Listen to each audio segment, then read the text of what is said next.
श्री महाविष्णु प्रीत्यर्थे सहस्रनाम जपे विनियोगः।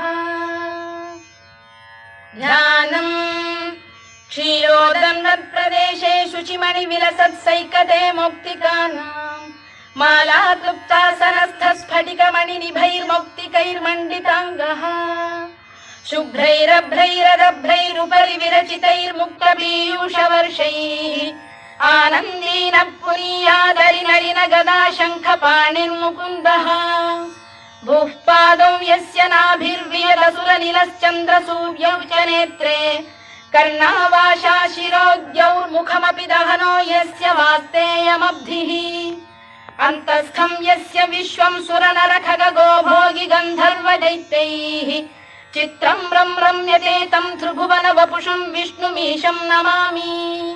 ॐ नमो भगवते वासुदेवाय।